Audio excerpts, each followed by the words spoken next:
Hello, today is the 7th of January 2021, Orthodox Christmas, and in the Svitos is Jimmy's place in Zhlobin. Yes, actually, so right, yes.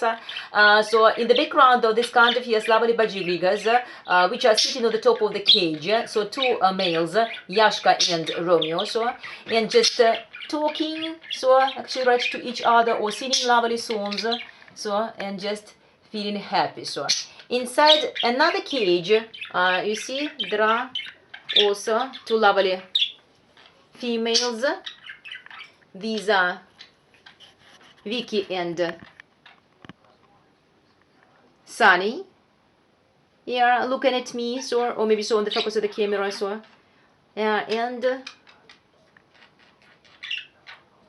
feeling happy. So these kind of males are like cocks. So you see, so looking very smart,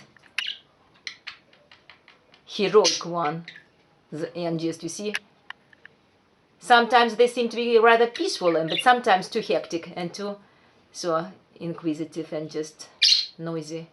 So on the left side of the camera, you see, so Yashka, it's the notorious actually, right, yes, and the most, yes, actually, so right, I don't know, so curious maybe so creature out of all the four creatures that Jimmy has got. But anyway, so maybe so they make Jimmy's life really quite exciting. So we'll try this to show this kind of Yashka. Making a toilet, yes, have a look, yes, at last, sitting quietly. Romeo, so in the distance, you have a look, yes, he's looking on the focus of the camera, so it's a bit, yes, suspicious. So Yashka again joined his company there. So these kind of creatures are quite happy here. It was Linda Sweet Tooth and just this kind of budgies. Bye bye.